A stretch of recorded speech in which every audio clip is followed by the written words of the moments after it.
This story begins with a meeting of strangers. The guy in the armor is a mercenary and his name is Mormont Carl. He has no idea where he is or who these people are. His companion in distress is a guy named Lyle. He runs a wood shop in Edora and he also has no idea what they are doing here. He said after thinking hard, "I don't remember anything that happened." The next man was quite shy and confused. His name is Grit. He works at an antique store in Halsea and of course he doesn't know what they are doing here. The red-haired girl who also got into trouble with them is called Jenna. She was living in a remote forest and like the others she has no idea what is going on. The guy who was a farmer was in the same trouble. His name is Han Islet. Looking around, they observed a rather creepy place. "So you're telling me all 11 people present don't know why they're here?" The men stood next to each other and began to discuss possible reasons for this event. "Did we get dragged here by a magician? Perhaps to be experimented on something," said one of them, but the mercenary dismissed his idea as nonsense. Lyle scratched his beard and said, "The only thing that's certain is that we're all from Taenir. We might be able to figure out an important clue if we continue to converse with each other." Their dialogue was interrupted when a strange girl dressed in black and with red eyes approached them. She didn't know what all these people were talking about, but she warned them that the master would soon open the portal, so they should get ready for battle. She was a little fairy, and she caused surprise on people's faces. One of the men asked who she was. The girl answered that her name is Isel and she is the fairy who run the place. She told him to stand in line if he didn't want to get hurt. Mormont Carl asked in a disgruntled tone if she was the one who gathered them all in this place, but the fairy was indifferent and had no desire to answer. Drawing his sword he said decisively, "How can you be so shameless after kidnapping people? I'm going to make you spill it all out." Sighing heavily she warned him that if he didn't want to die, he better not do anything stupid. "You sure know how to yap for a tiny little thing," the angry mercenary replied menacingly. The fairy mockingly asked why he was behaving like that. And Carl replied that he was going to teach her some manners. But in a moment he regretted that he had dared to threaten her. His head left his body in an instant. Mormont has returned to the embrace of the goddess. His fighting spirit will be eternally remembered. By the way, it was states that the cause of death was the suicide from stress. While fear appeared on the faces of the onlookers, the fairy continued her address. "Didn't I tell you to stop while you were ahead if you didn't want to die? This wouldn't have happened had you just listened to me. Anyone that lays finger on me will end up a corpse. It's self-defense. Got it?" The expression on her face was really creepy. The crowd began to panic, realizing the seriousness of the event. The place that at first seemed to be a dream turned out to be a really scary reality. Meanwhile, Isel decided to explain why she had gathered them in such a place. "Listen to my orders, fight well and win, that's all, easy right?" After she said that, she received a notification that other people were joining them, and she was pleased that the master had finally started operating. "Everyone, get ready." After these words, the girl has opened the space-time rift. Addressing the frightened people by name, the fairy said with a smile, "See that door? Go in if you don't want to end up like the other guy." At her request, one of the participants had a question. "I'm sure you also want to climb the tower. Have the master summon a weapon. We're 1 stars without even a basic weapon. You don't want to send in a suicide squad, do you?" The people around him did not understand what he was talking about, but the guy realized the situation and continued the conversation. "A precious 2-star hero just died. Can't you at least grant us this?" Looking at the guy who had suffered from her hand, she realized her mistake. He really had strong stats.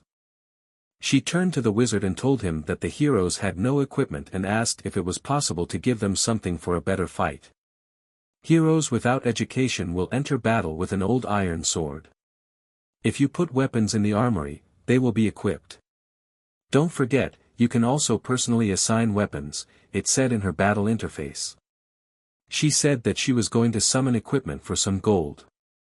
Lyle said to the young man that he understood what was going on here and asked him how much he knew about this place. Han replied that he didn't know much because he hadn't been here very long. The only thing I know for sure is that you can die if you're too slow.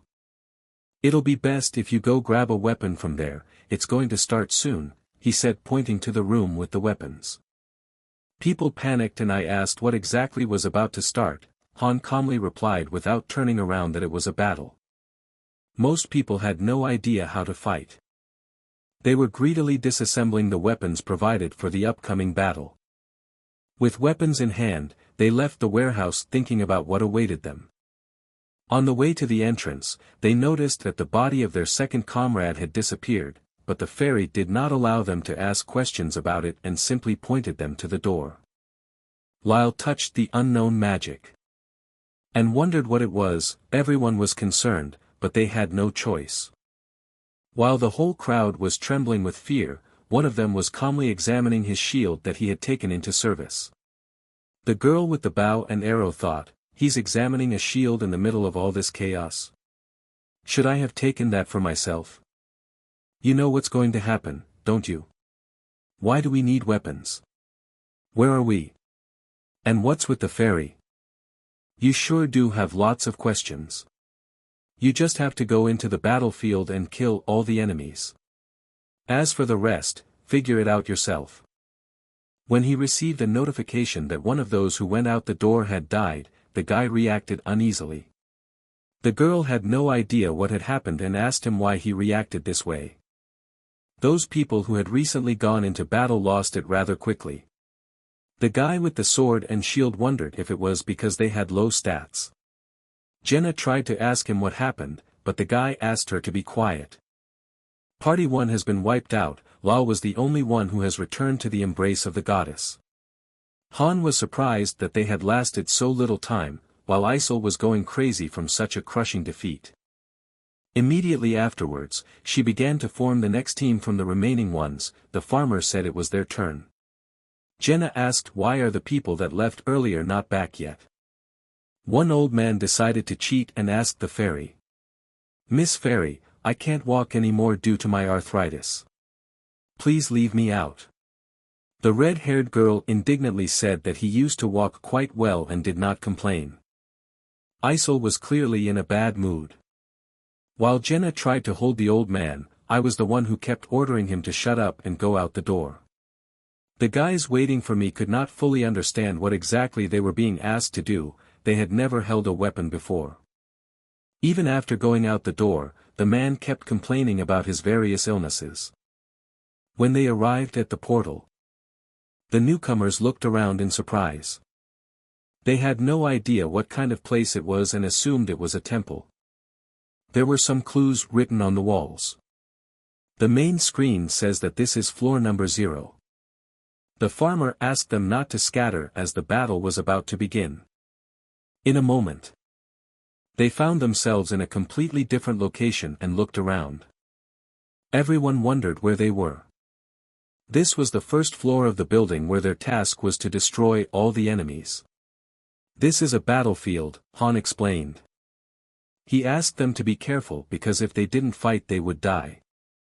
But without listening to him, 3 of the team threw away their weapons and started running away.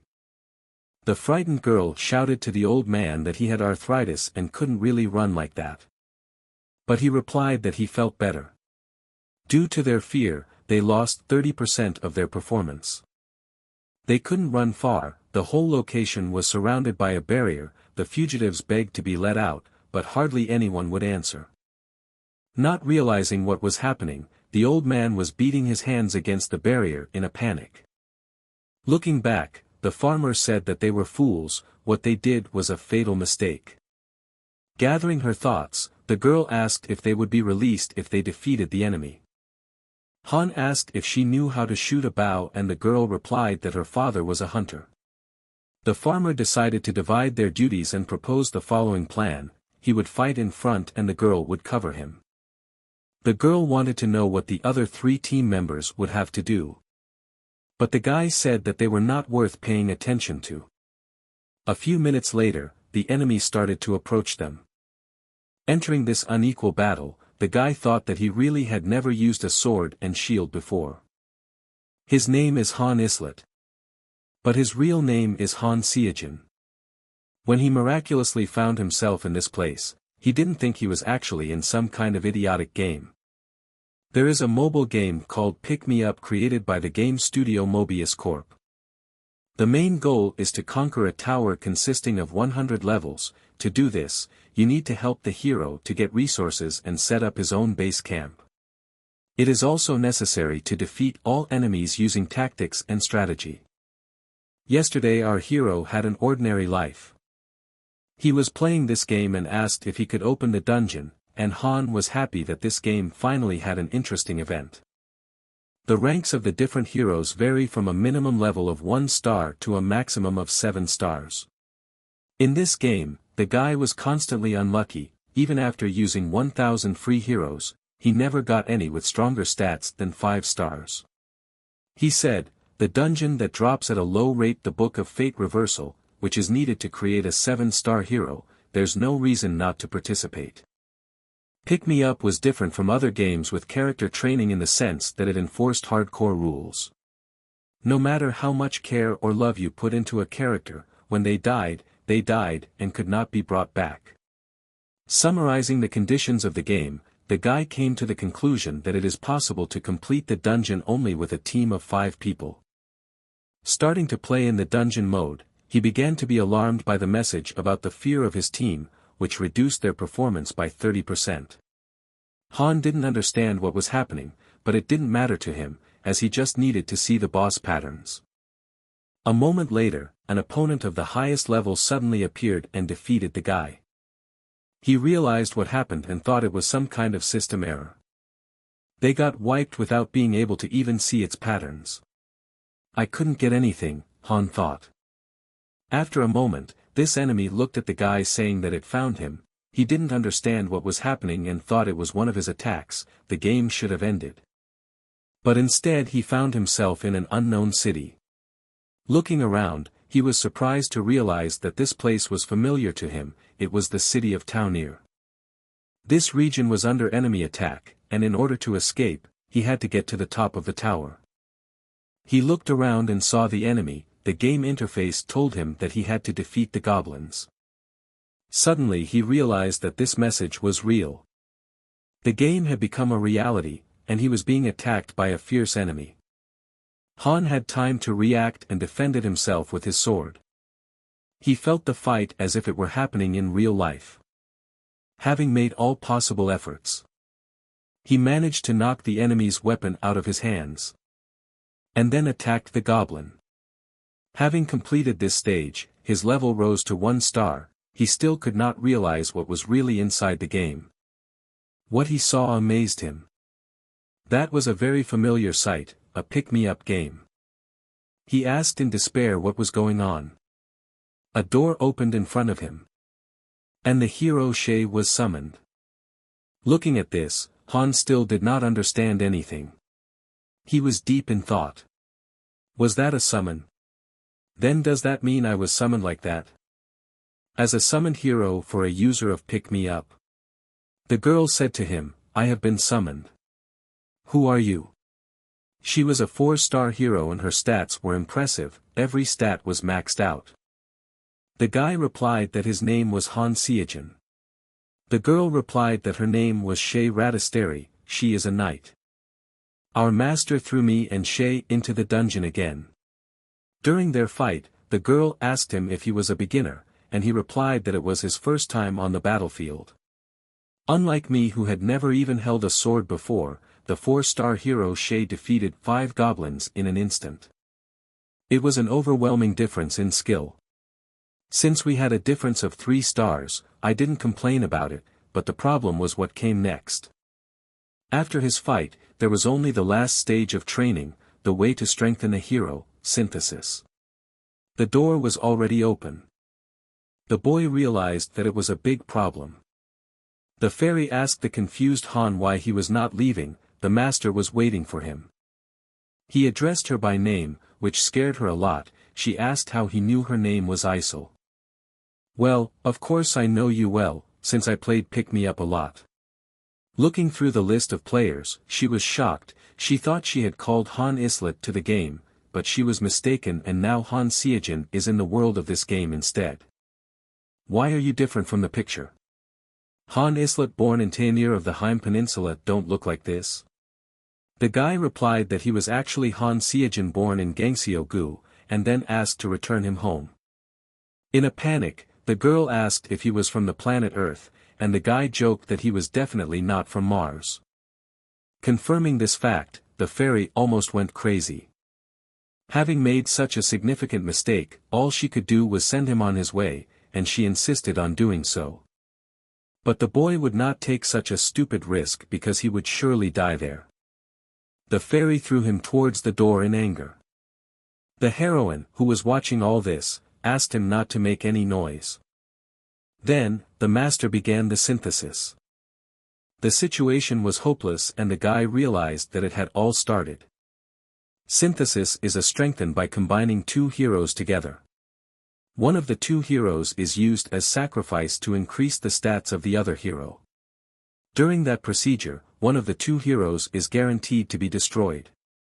The problem is that I'm a 1-star and she's a 4-star knight. A normal player would have no reason to save me on purpose and kill Shay. Is this how I'm going to die? Who the hell would synthesize a 4-star into a 1-star? However, after this process was completed, the guy was incredibly surprised to be alive.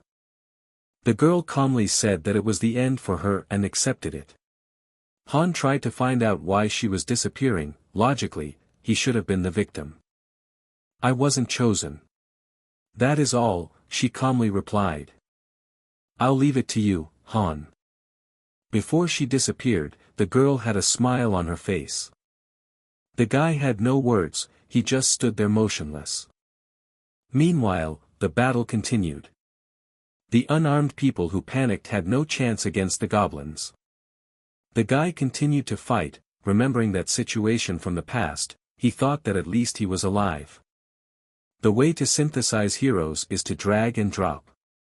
It's formed in such a way where you drag the sacrificial hero onto the other one. Either they fat-fingered it or played without thinking at all. Han was lucky and Shay ended up dying due to a stupid mistake by the master. Continuing the fight, the guy asked what happened to the last two. Jenna replied that she had dealt with one, but the rest of the team had failed. Han, who was tense from the battle, replied that she shouldn't think about it now. Distracted by the conversation, he didn't notice how the goblin approached him and stabbed him from behind. I don't know how I got summoned in to pick me up, but I do know one thing. That I, Han Seojin, was summoned as the 1-star hero Han Islet. The boy managed to defeat his opponent with a blow to the head with his shield. Right before entering this world, the level 999 bug monster was laughing. I'm sure it was that bastard that dragged me here, he thought, hating his enemies. You messed with the wrong guy and you're going to regret it. After defeating all the enemies on this floor, he just sat on the ground. A girl standing next to him asked him what he was going to do with his injured arm, but the guy replied that it would be fine when they returned. The player has minimal say during the game's combat. It's because most of the battles are done automatically by the heroes. Even so, it boasted a global player base of 100 million users. The reason is because you could observe this world like a god. Looking up at the sky, the angry guy asked if it was really fun. In the silence after the battle, he continued his thoughts. I was also a user who enjoyed picking me up, crafting items, strategy and tactics, nurturing heroes and discovering hidden elements. Even if you call it a shitty game, don't give up, he appealed to the master. Watch as I survive until the end. At the end of this level, 9 heroes died, only 2 survived. They were Han Islet and Jenna Shirai. He has to accept it, it was time to stop acting like a baby. I am currently inside of Pick Me Up, I was reborn and summoned as a 1-star hero. There are 2 ways for a hero to die, dying in combat and combine. He was 1-star hero but already survived both ways, even being the most useless props. Stats of these heroes are horrible and their growth values are extremely low. At this rate, he won't be able to escape from the threat of being combined. The only way for him to stay alive is to become stronger. Surviving, getting revenge and returning are not possible for the weak one. Han couldn't even imagine how things would go further, but he knew he would die if he couldn't adapt. If he couldn't accept the rules, he would be destroyed. He continued to train by running, but being physically strong is not enough for him, he also needs to change mentally. If he is afraid and nervous, he will not survive. He mentally motivated himself during training. You were able to survive on your own when you were young, don't forget that. Even without parents or anyone to protect you, you survived. Try to remember that restlessness from back then. He practiced push-ups while sweating profusely. The girl didn't understand why he was doing it, so she asked him. Training to kill monsters, why are you so rude? I went out of my way to look for you. After having a short unpleasant dialogue, it was hard for the girl to find the right words. She said she had been thinking all night about what she would do next. She asked him if they really couldn't choose from this place. Since her father was a hunter, she used to practice archery in her free time, so she continues to train so as not to let him down. Her determination is justified by the fact that she fully understands her situation and tears will not help. After hitting her target's head, she asks the boy if he knows how to survive here. Han asked if yesterday's battle was her first real experience, to which the girl cited that it was obvious how much she had spent her time staying indoors. The guy asked, "How good are you with the bow?" "Not food enough," she answered.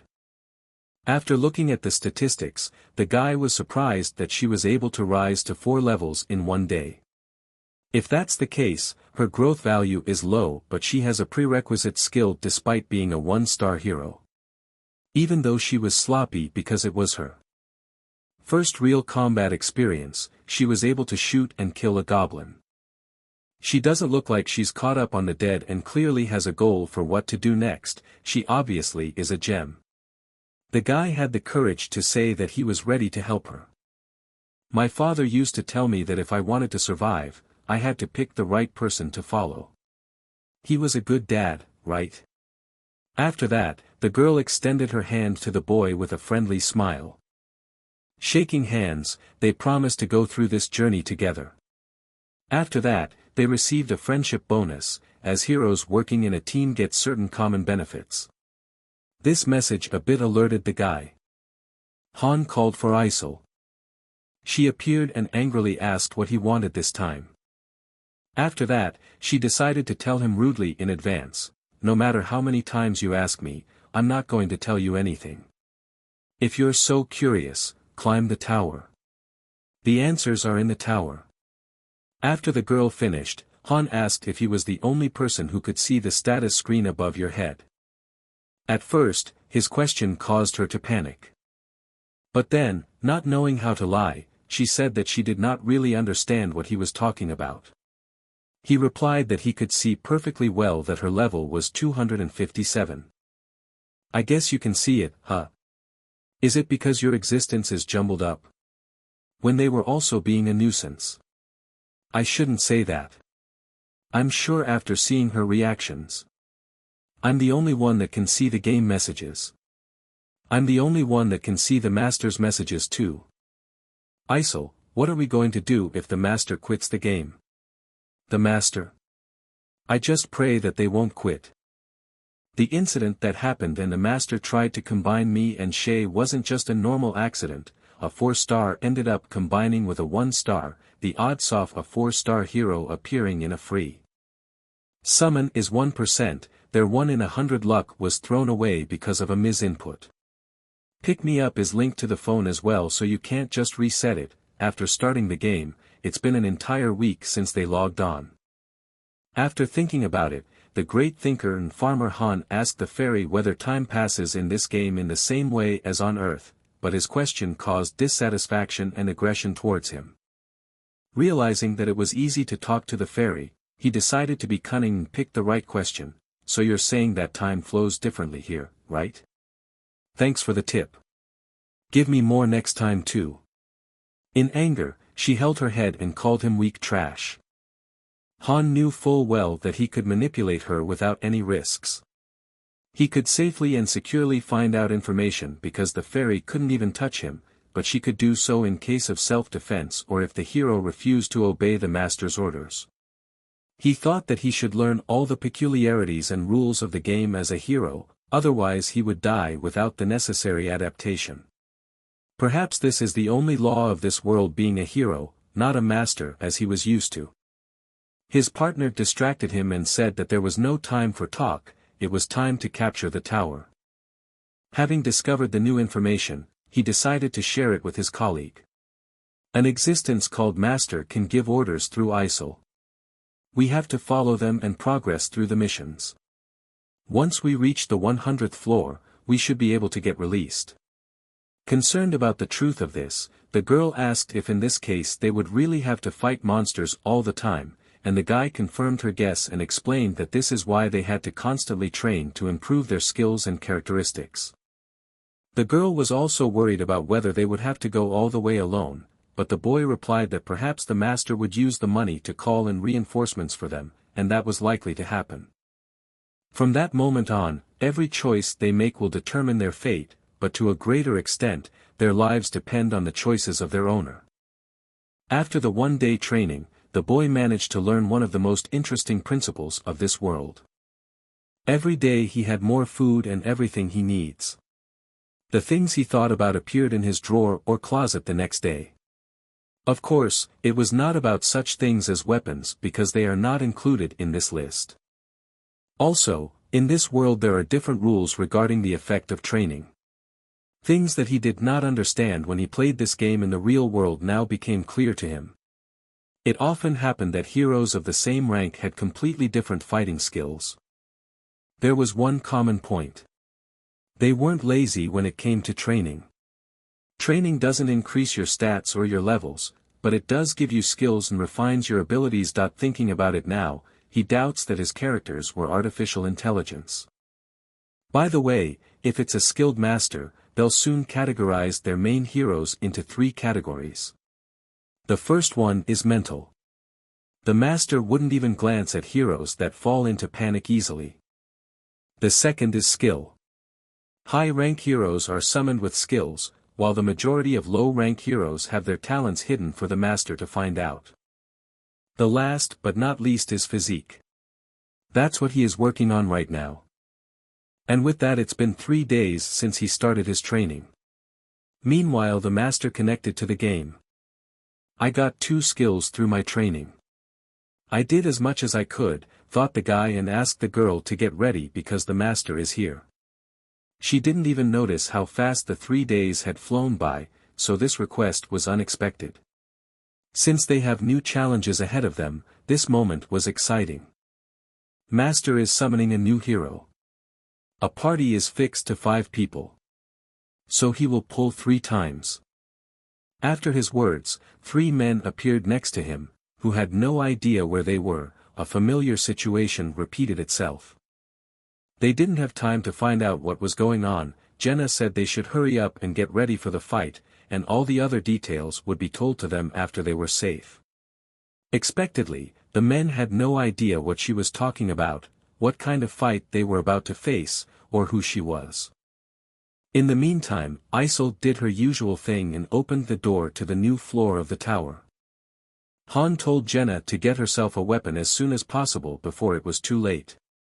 Remembering the experience of the last battle, he said that they no longer have any extra weapons, as most of them were lost by the previous team members who failed. Meanwhile, the new heroes were persuading ISIL to bring them back, while Jenna was warning them not to repeat the mistakes of their predecessors. While the girl tried to calm her new teammates down, Han said that they shouldn't bother, as in a few minutes they would realize the situation they were in. The newcomers tried to convince the fairy that it was a mistake, arguing that it did not apply to their professions and lifestyle. When asked if they would die, the guy replied that it was important for them not to hurt themselves by angering ISIL. After the fairy beat the newcomers, she asked those frightened boys to pay attention to her and listen to her. After that, she opened the door to the next floor of the tower. And with a smile simply wished them to have a good time, an appropriate joke for scared-to-death newcomers. The newly formed team arrived at the site of the upcoming battle. 3 of them continued to panic naturally, not understanding what was happening, while the partners who had already been in battle together confirmed to each other their readiness to fight. This time, not only the 3rd-level goblins, but also the 4th-level mountain wolves were coming. Their unexpected appearance brought incredible fear to the faces of the new teammates, causing their stats to decrease by 30%. Han certainly expected this to happen, then looked at Jenna. To his surprise, she was also scared, despite her experience in training for 3 days. At first, he didn't believe her and decided to ask her if she had eaten something bad, but everything became clear when she jumped in fright at his unexpected touch. After that, she shouted at him in anger, and the boy calmly suggested that they split their tasks and asked her to fight the 2 goblins while he took on the mountain wolves. After this brief dialogue, the girl calmed down and regained her characteristics. Looking at the rest of their team, he realized that they would be useless, at least on this floor of the tower. He instantly warned everyone that the enemies were coming. The first in line was the wolf. Finally, it was time to demonstrate the results of the adjustments in a battle against a stronger enemy than the previous ones. As a result, the guy easily defeated him with 1 sword strike. However, even while holding his sword in the air, the guy was surprised that the enemy was still alive, most likely due to the fact that his weapon was bad. Fortunately, with his extraordinary training and experience behind him, he is able to overcome this problem with his skills that have improved over time. Having defeated his opponent, Han did not relax. In a moment later, another wolf attacked him, and he managed to protect himself with a shield. But even with it, it was not so easy to fight against such opponents. He threw the other wolf away from him and swung his sword. And with great speed and strength. And struck him with great speed and force. After Han, exhausted from the battle, finished fighting the wolves, he looked up and remembered that he had left the goblins with the girl. To his surprise, she still managed to survive, but it looked strange because each of them took quite a few arrows. The boy was surprised to ask her why she had made them into hedgehogs and how many arrows it took, but she did not answer and continued to shoot in a panic. The guy told her to stop, and she agreed with him exhaustedly, as the battle was very stressful for her. After the victory on the 2nd floor, all 5 heroes returned home. Overwhelmed with emotion, they just walked in silence. But suddenly a familiar process began. Han noticed that it was a similar feeling to the one they had when they entered the tower floor. Are they really being sent to the 3rd floor right away? He began to worry that if their master was really so reckless as to send them to fight on the 3rd floor, then he doesn't know what will happen. The team is exhausted, and 3 of them are not ready to fight at all. But suddenly the master left the game. Han breathed a sigh of relief. The fairy said that she was tired, although it is not clear why, if it was the heroes who returned after a hard battle, not her. Han finally realized how time passes in this world. If the master makes 1 attack on the towers per day, then time passes 3 times longer here, so the next floor will be in 3 days. Looking at his stats, he noticed that his intelligence had decreased by 1 point, while his strength had increased by 2 points. Even though the stats are still improving by 4 points, he thinks the effectiveness of the improvements is significant. He is glad that Master is not in a hurry to complete the new levels, because if he remained as he was on the ground floor, he would not be able to protect the team. While he was reflecting on his results, Jenna tried unsuccessfully to explain to the new team members that they had no choice and the next battle was unavoidable. Paying attention to them, Han came to the conclusion that the heroes of the rank of 1 star are actually ordinary people. They do not know how to fight and have no idea what they will have to do. The girl continued to convince the men that they should train, because otherwise they would die from the monsters, but they did not listen to her. Han finally realized why 1 star heroes are called trash. The fact is that the 2-star hero Mormont was a mercenary, and thus the higher hero rank is given to people with more experience. Professional mercenaries never panic for no reason, while a person who has never held a weapon in his hands immediately gives up out of fear or panic. This explains why heroes of 2 stars and above calmly go into battle, but it is unclear whether they know where they are and what their mission is beforehand. Apparently, Shay knew this. She even knew about the combination of the 2 heroes' powers. Jenna went up to the guy and said that she couldn't stand those 3 weaklings anymore, so she asked him to help. Han looked at the poor guy and told the girl that they don't have to worry about the trash. The girl answered that they should try to persuade them to join the team, as 3 weaklings are better than nothing. The newcomers tried to collect their thoughts. Han thinks that they hardly have a chance, so they will disappear soon. It's not that they'll be killed on the battlefield, but if they don't change, they'll just disappear. He told Jenna that she should ignore them and concentrate on her own success. The next fight would be just the 2 of them again. Their conversation was interrupted by one of the newcomers, who had a question and dared to ask the more experienced fighters. However, after looking at him, Han asked him to keep it to himself because it was annoying for him.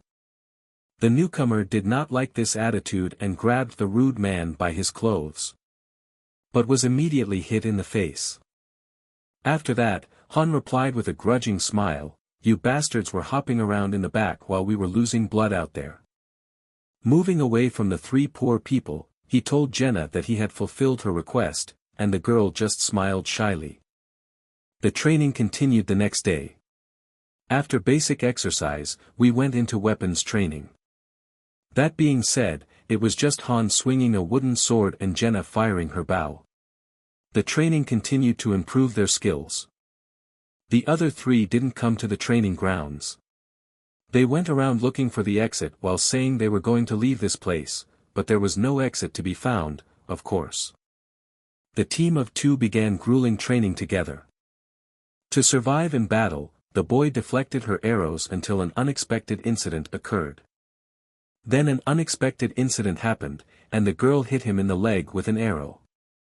Of course she was worried and started to apologize, but Han assured her that everything was fine. Jenna was still looking at things from a real-life perspective, so she didn't accept the fact that his wounds healed instantly, and that he had gained a certain resistance to pain. Continuing his brutal training, the guy motivated himself by saying that pain is good because it makes him feel alive. As a result of the hard training, Han discovered the skills of sword and shield, which together combined into a common skill. The 3 days of their training went by quickly. As usual, the disgruntled fairy ordered them to enter the arena as soon as possible, threatening to fight. Jenna behaved differently than before. She was very motivated and eager to fight. The guy said that she was adapting much faster than him. The girl replied that she is kinda made of tough stuff compared to the rest of the crew. The hopeless idiots begged to be sent back, justifying that they were tired of eating potatoes and disagreed with forced combat. Obviously, they hadn't trained for 3 days in anticipation of some miracle. Isel was sick of this spectacle, so she sent them flying with a strong punch, saying that they had pissed her off so much that they would have to apologize in writing. The one-sided fight continued, with the 2 experienced fighters looking at it as child's play. The fairy repeated that they had to get ready, and this time the already badly beaten guys were ready to agree to every suggestion. The task of the 3rd floor was no different from the previous ones. A team of 5 heroes had to clear the floor of monsters. Han noticed that the enemy's tactics, weapons and armor had improved significantly, but it didn't matter to them, as they would fight as they had planned in training. The battle started quickly enough, and was short-lived. The 2 fighters coped without any problems. Surprisingly, this time Jenna was the most important player. She asked her partner if her results had improved, and the guy confirmed her opinion and said that he was even bored. Looking back at the 3 guys behind her, Jenna said that they probably weren't going to fight anymore. Han reassured her that it didn't matter, as the 2 of them had gained more experience from the fight on the 3rd floor. Han felt that this was not all and told Jenna to get ready, Master was going to spin the wheel of fortune. They went back to the first floor. Han said that it was most likely done for the safety of the heroes. Jenna replied that maybe their master was not as heartless as they thought. The enemies were no different from the ones they fought last time on the first floor. They did it again quickly. Jenna became the most important player in this battle for the second time. She was pleased with herself. Her hard training was effective in the battle. Han began to worry. He realized that due to their success, the master would not give them a rest and would continue. They were sent to fight on the first floor 2 more times. This time Han killed most of the enemies. After 3 battles in a row, our heroes were already quite exhausted. They did not know if it would happen again. They were seriously exhausted from defending those 3 heroes who didn't even take care about the fight, but Han said that they probably wouldn't be here for long. Jenna said that it was unlikely that the 3 idiots would fight, and the guy replied that Master hardly had enough money to keep them around for nothing. Han was absolutely right. His words came true. Master started synthesis.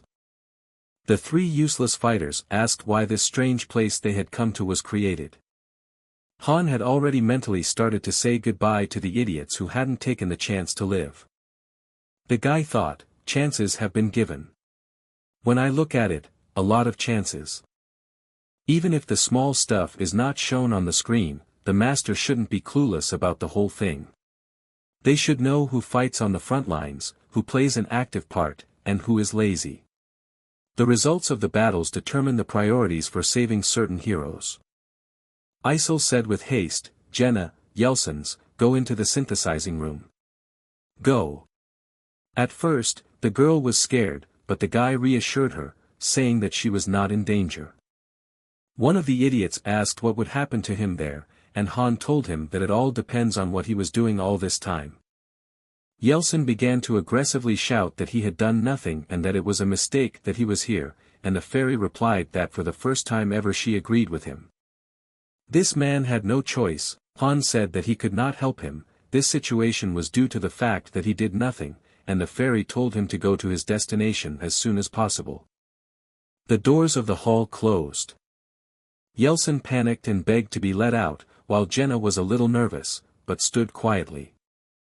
A moment later, the process began. The man was engulfed in flames. He began to disappear. When the girl left the room, she asked what had happened, and Yeltsin turned into light and simply disappeared.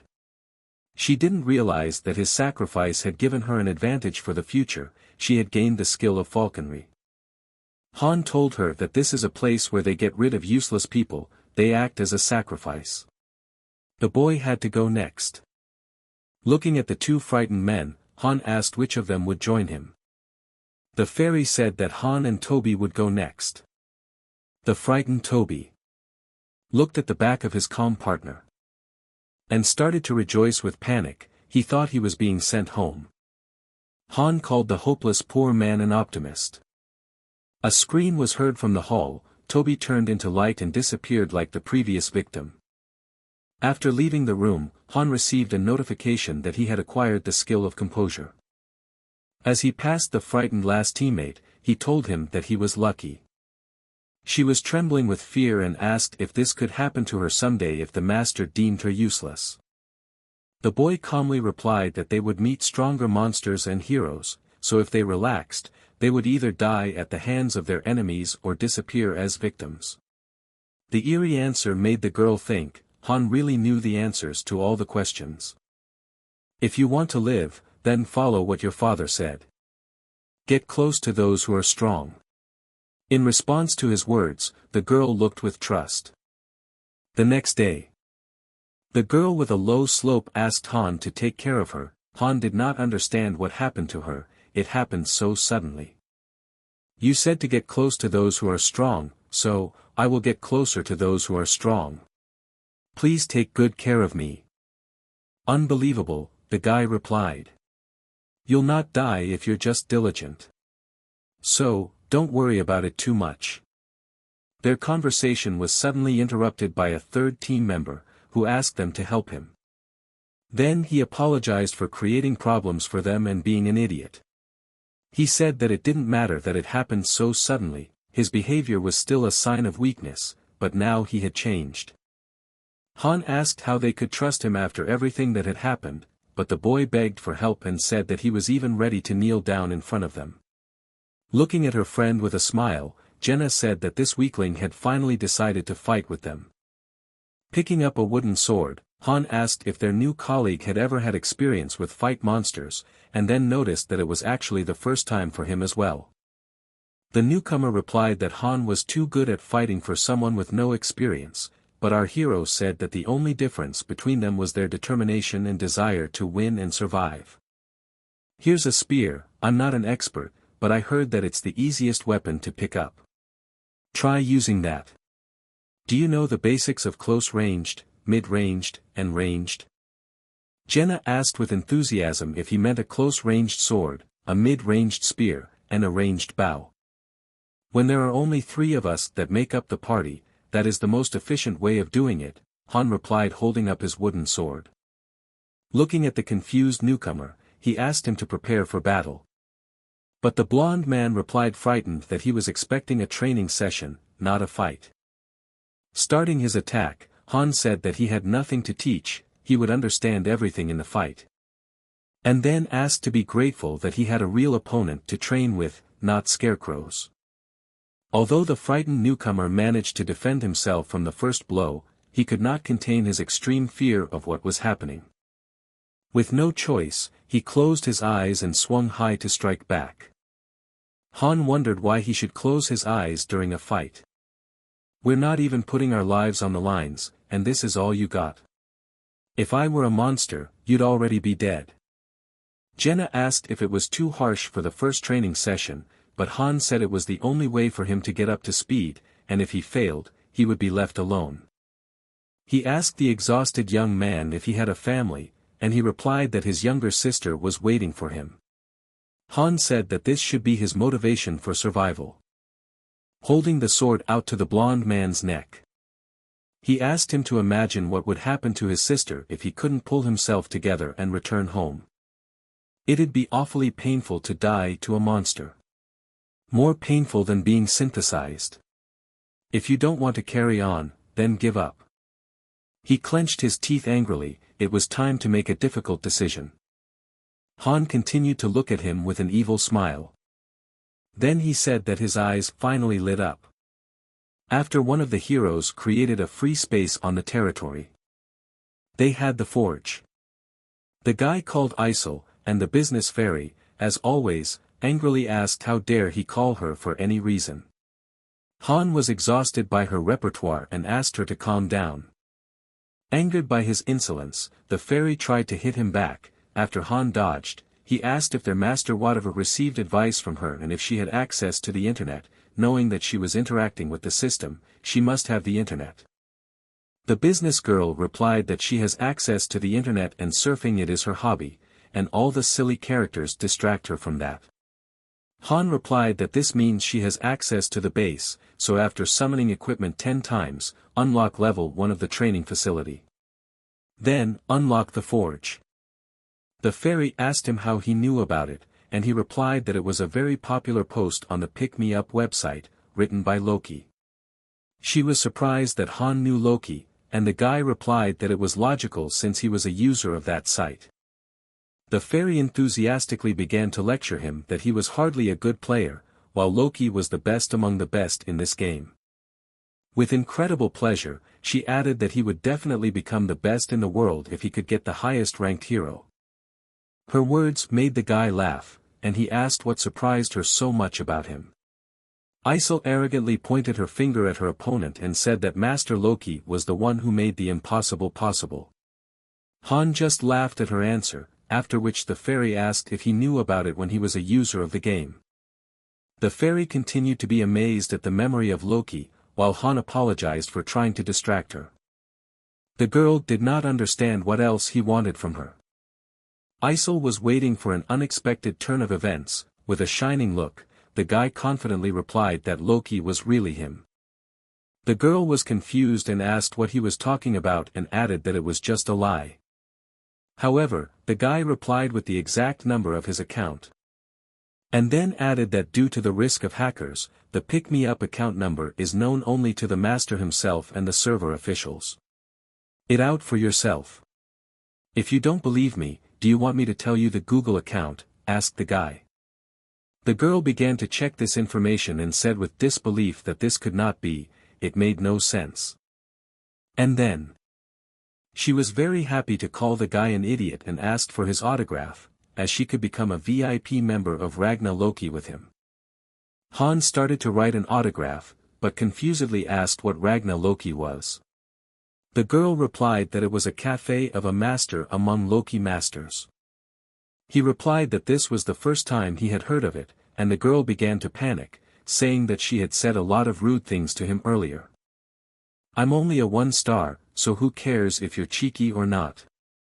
The girl started to panic even more and asked what would happen to Niflheim without him, and Han replied that he didn't know either. Niflheim is the name of the waiting room in his account. There are 13 floors of nothing but waiting rooms.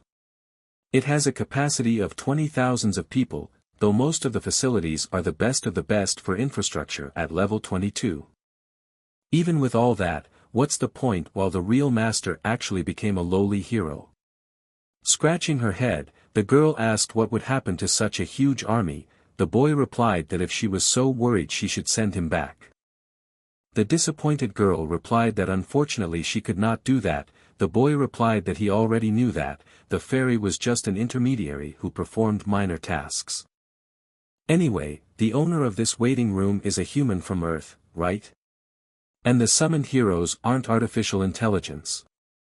That's right. This affiliated world is slightly different, but they're all people. In fact, the master doesn't realize that they are real people. He is an ordinary user who sincerely enjoys playing this game.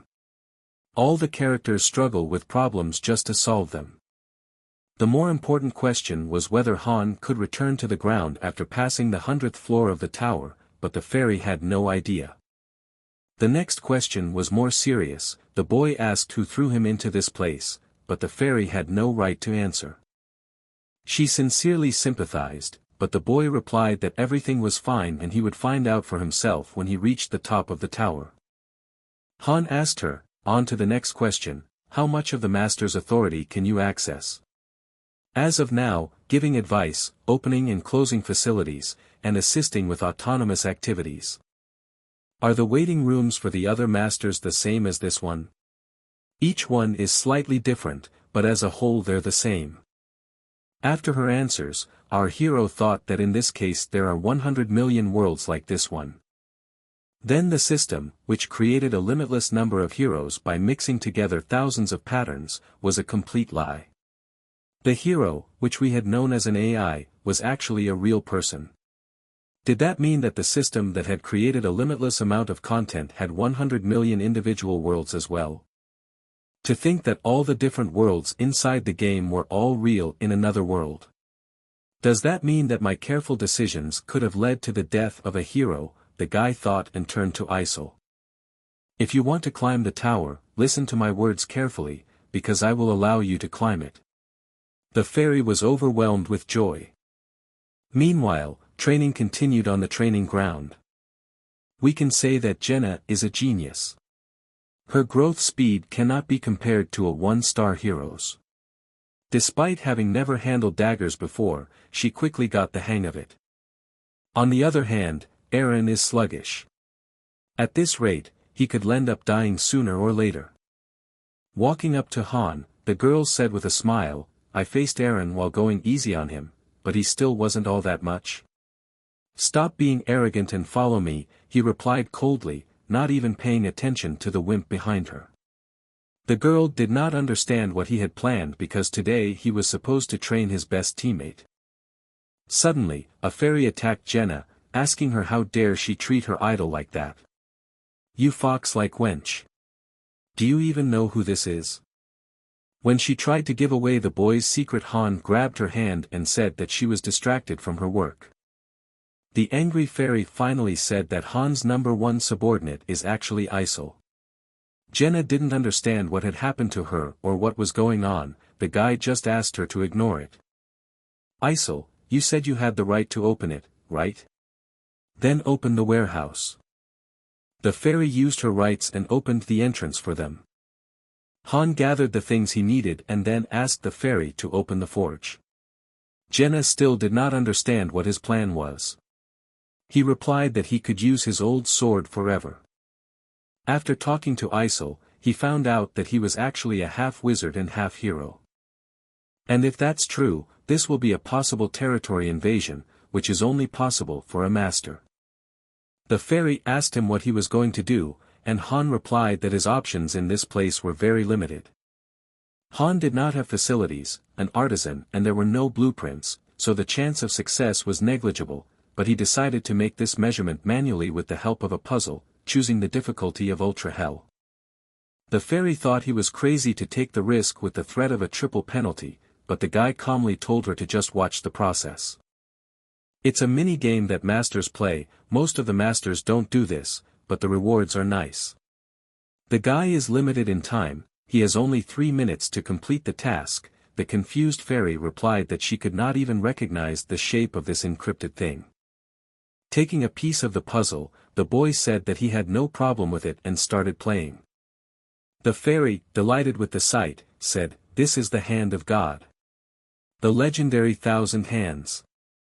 The guy's speed was just incredible, he was really a professional in this business, so he was able to solve the puzzle with great success.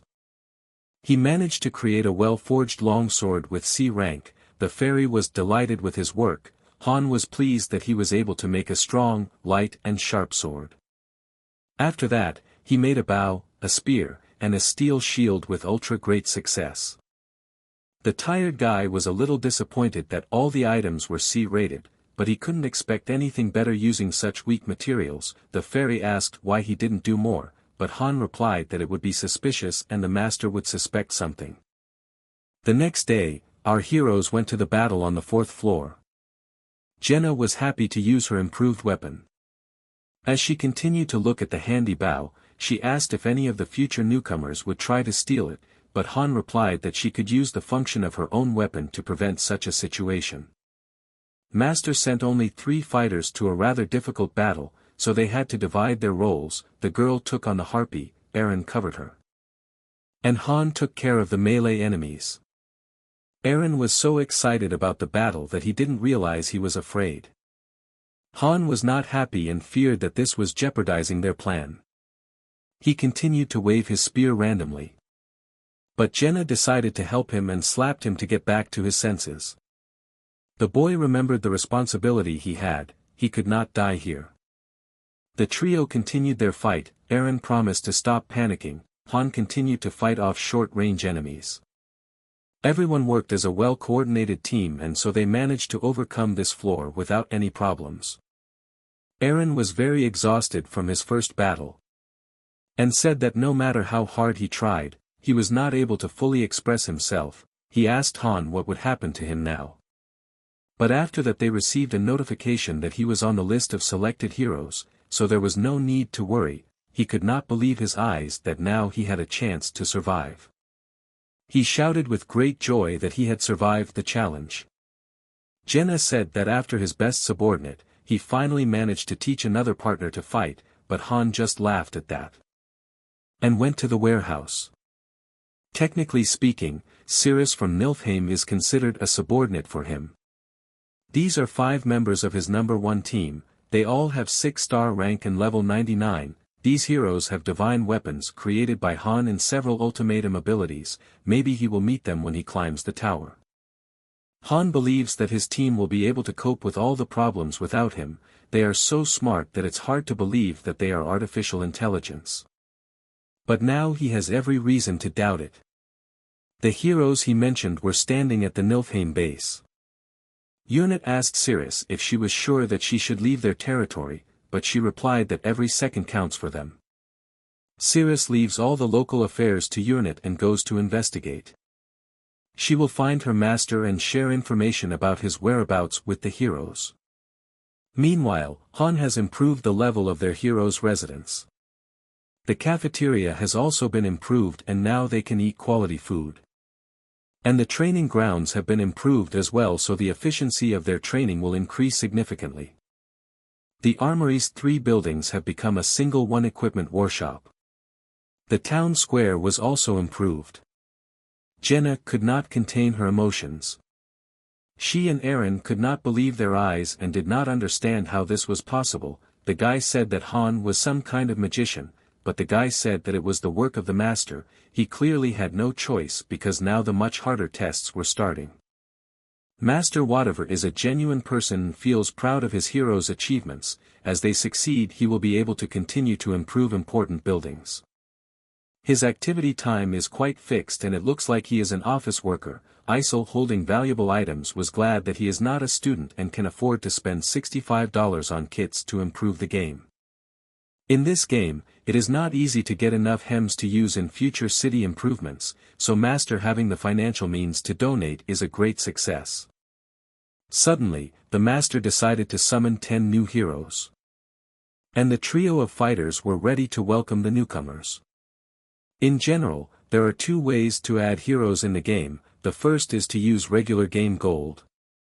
And the second one is using premium gems, and of course, using this currency is much more efficient. As usual, people could not realize what was happening and looked around at the city around them in surprise. Han was tired of them guessing where they went and asking to be released, so he put a sword to the throat of one of the 10 new heroes. And said that he didn't want to tell them everything at once, but he was willing to talk to those who survived on their own and could pull themselves together. Isol appeared in front of the confused crowd and asked if there were any carpenters among them, and if they should stand in a separate line. Then she looked for blacksmiths and tanners, as well as cooks. People did not understand who she was, they could not even imagine that they would see a fairy. Jenna asked why Isol is doing this, and Han said that there is a lot of new work, so these workers will not be redundant. He also said that these people are more fortunate than the previous ones because they at least have a choice. Now the system of team formation will change. In the absence of any specialization, there will be no choice but to prepare for battle. After gaining experience, the master has finally started to separate useful heroes from weak and frightened ones.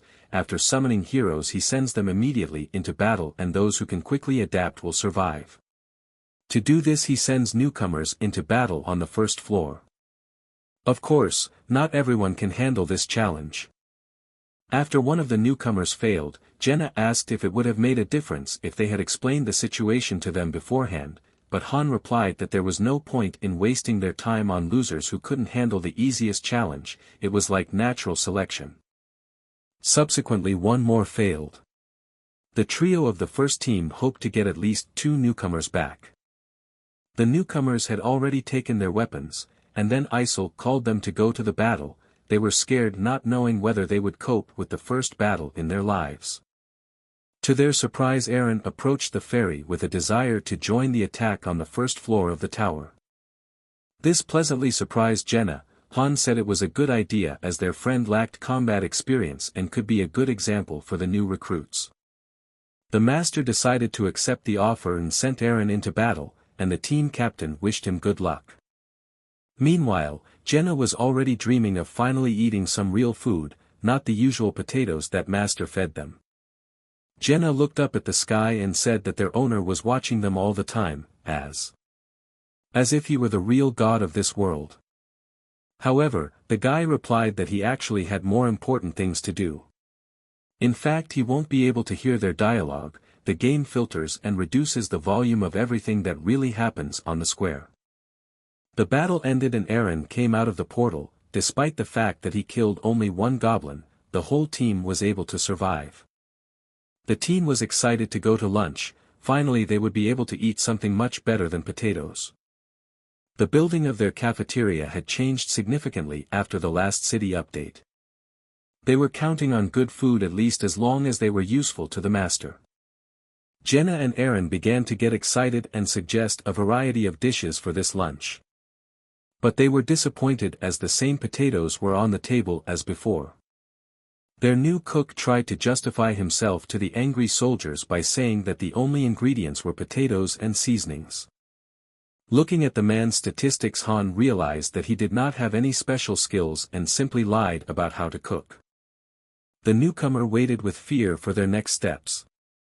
The disappointed guy started thinking about how to get out of this situation, and said that now a girl named Chloe would be responsible for cooking. The girl was confused that she was suddenly offered such a role. And the man asked for another chance, but Han said that he shouldn't have lied when he met her. The guy warned him that this was the last time he would forgive him for such an act.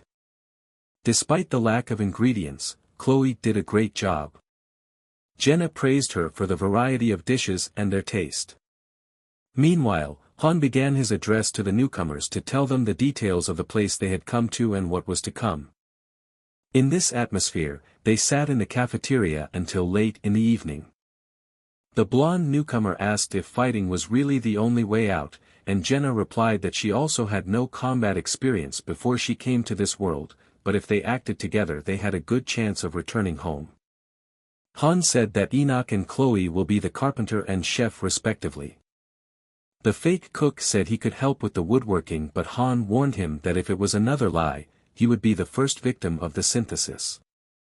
He also warned everyone that when people with better specialization than them arrive, they can be replaced, so it is always worth keeping yourself in good shape even in civilian jobs. The next day, the city's routine began to change. Han was surprised that only 3 newcomers showed up for training. Zid Hansen and Daika were the only teenagers who dared to fight, the rest were scared and started looking for a place to hide. Han was already pretty exhausted from training with just Eren, so it will be a nice change of pace. Eren was a bad influence for them because these kids also started calling Han a boss. The difference of their stats was 7 points, so this fight went the same way as it would be a child against an adult one.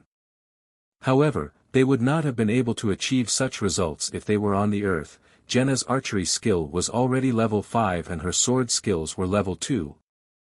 Eren was also able to achieve success in spearmanship. He has the second level of the skill, and unfortunately he has not yet been able to progress more despite the fact that he helps newcomers in their first battles. Han was very hopeful about the 3 newcomers who were not cowards like the others, as they were able to reach the first level of swordplay and were amazed at their boss's skill. A few days later, they received a new group of newcomers, but Han and Jenna didn't have to worry about it because that responsibility was on Eren and his trio of comrades. During the first battle of the new group of rookies, only one of them failed, so the population of their city grew a little. Jenna still didn't understand why they hadn't gone to clear the 5th floor of the tower yet. Han replied that the new member of their core team had not yet been identified. In fact, he realized that this floor would be a completely different level of difficulty since every 5th floor is a boss of some kind. Maybe even Han would not be able to survive there. The guy can't even imagine how many people they might lose there, so he doesn't see the point in telling Jenna about it. At the moment, their team consists of 6 soldiers and 2 civilians as support. They went to the 4th floor again to test their strength. Han supported the newcomers by emphasizing that they are a shield for those behind them and fight in the middle and long range. Still intimidated by such challenging opponents, the new trio accepted the fight. In order for the weakest soldiers to fight, it is necessary to use formation tactics. In this case, they can share responsibility and fight as a team instead of individually. Han did not take part in this battle. Although he could have done it alone, he decided that it was more important to train the formation of the new team. The trio made it through without any losses, but even with this success Han is still not sure if he can handle the next floor. The teenagers' mood improved significantly after the battle and they happily shared their emotions and said it was easy. Jenna observed their behavior and was pleased with the result. The master began to join the game more often, and among the dozens of newcomers, he was able to find new specialists to fill the vacant jobs. Unfortunately, they did not have enough skills yet and made low-ranked weapons, but even this improved the results of the newcomers on the battlefield. Meanwhile, the main group was able to get much better equipment. Those fighters who lagged behind were used as victims for fusion, including the liar Dolph. A few days later, Zid got tired of training on the 4th floor and asked and they would go higher. His wish came true. Isel informed the heroes that Master decided to move on. Han said that their calm mood was great, but this time there would be some changes and the battle would be much harder, so they shouldn't relax. The team went to the 4th floor of the tower. This time the location was different from the previous versions. The neighborhood looked like a dilapidated medieval city. Our heroes appeared on one of the streets. After looking around, Eren turned to the boss and said that there were no monsters here, but Han asked him not to relax and to go further around the city to assess the situation. He didn't see any monsters or civilians, so this mission was probably different from the previous ones in terms of its target, but he should be careful. After a moment, the boss was distracted by Daika's scream, asking to see what he had found. In the middle of the city, he saw the bones of a civilian. Eren could not understand the situation and what awaited them. Jenna had already found ancient traces of blood. This quest was very different from the previous ones, which were just a warm-up. Han asked the girl to climb the tower nearby. She looked around and said that she could see the city beyond. But what she saw next made her a little nervous. She asked her friends to give her a little more time. She began to doubt whether this was normal and whether they would be able to cope. It turned out that the whole city was surrounded by goblins and they were gradually approaching them. Han asked how many of them there were, and to his surprise, the girl replied that there were literally thousands of them. The task of this quest was to survive against almost 2,000 enemies.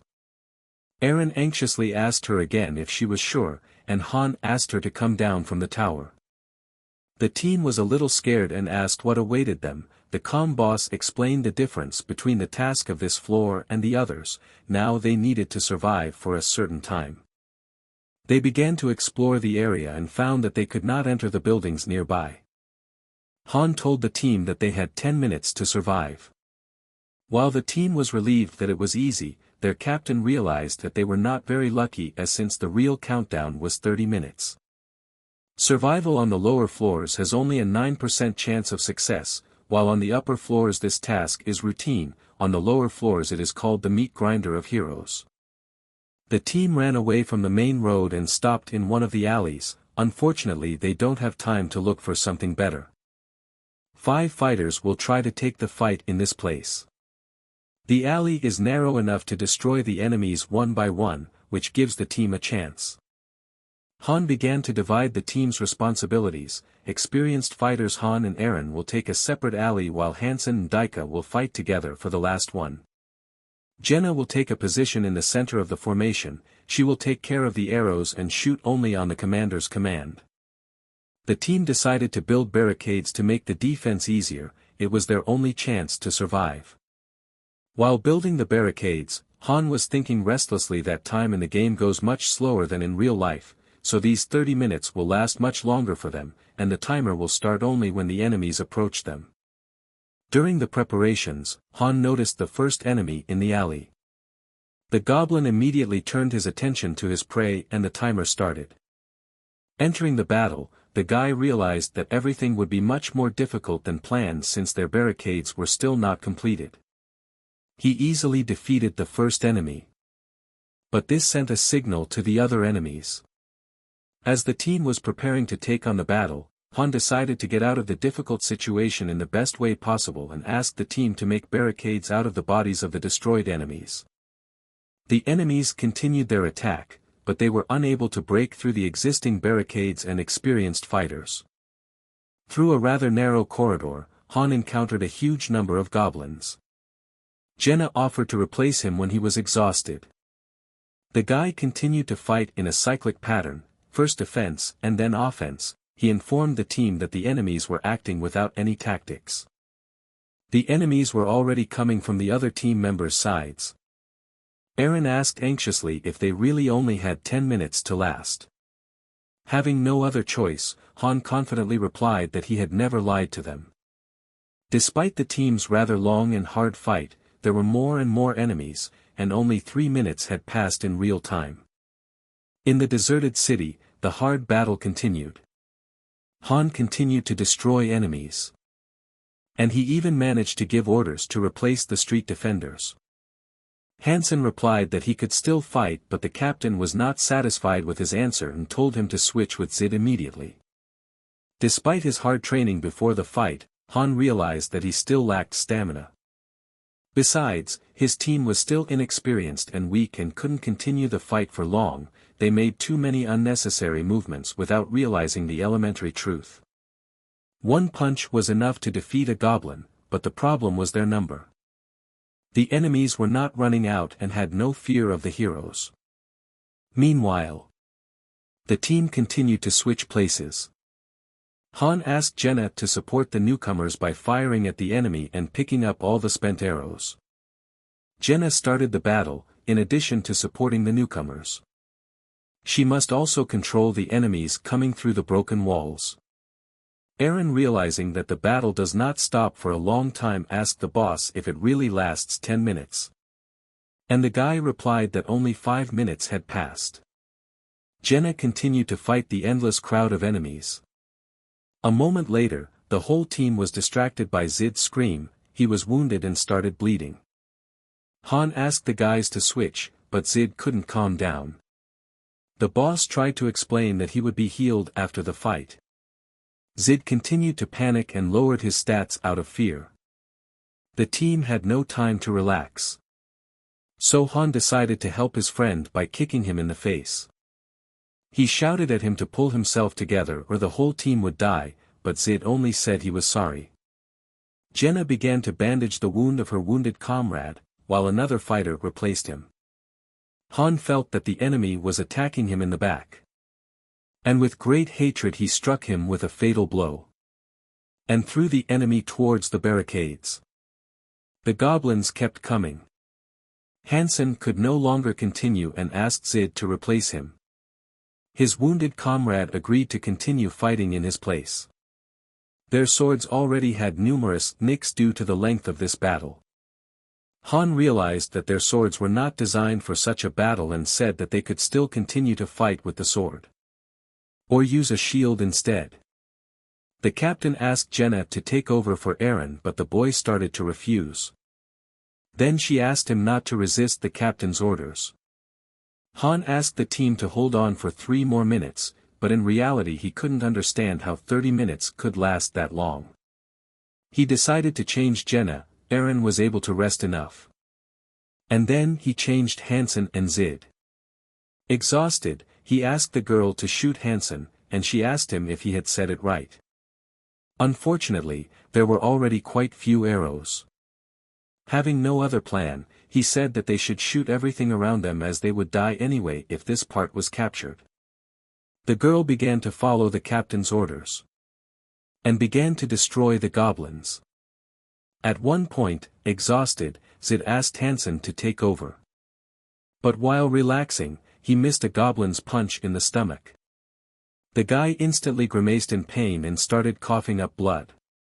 After killing the goblin in front of the wounded soldier, Jenna saw what happened. Zid fell to the ground in serious condition. His life was in danger. Realizing that the situation was getting worse, the furious Han began to lose control. Jenna was unsure what to do with the wounded soldier. And Hansen begged to take over for at least 30 seconds. One of the goblins threw a quick punch. That Han was not expecting and barely managed to dodge. He clamped his hand around his enemy's spear. And closed the distance and attacked the crowd of enemies. After dealing with those enemies, he asked Hansen to take the left side of the passage, but the guy started to panic about what happened to Zid, but the captain ordered him to return to the battle and not pay attention to his resting comrade. Unfortunately, Zid did not survive the last blow. Han asked Jenna to leave him and take another position. The hard fight continued. Jenna was able to raise her skill level in sword fighting. While continuing to defend the territory, she asked the guy how much time was left. But Han replied that he could not keep track of the timer all the time. The team captain started to receive notifications about raising his skills, but he thought it was pointless if they could not survive the battle. Hansen was wounded in the battle and started to bleed out. Sitting on the ground, he begged his boss to help him. There was a whole crowd of enemies in front of him. His panicked screaming continued and attracted Han's attention. Hansen was already surrounded by enemies and continued to scream while lying on the ground. Realizing the hopelessness of the situation, Han decided to take the experienced fighters and escape from the place of fortification. While they were fleeing through the alleys of the city crowded with enemies, they received a message that Hansen had returned to the arms of the goddess. Jenna asked if they were going to die here, but Han continued to maintain the team spirit and asked them not to talk nonsense. Seeing a good spot, he asked Jenna to climb the wall. She asked him if he wanted her to escape alone, but he replied that he would follow her. The enemies were already approaching. Han asked them not to use knives, because they needed to kill several enemies in one stroke. He continued to fight the enemies. Jenna asked the captain to hurry up and go upstairs. Jumping on the balcony, the guy asked Eren to join them.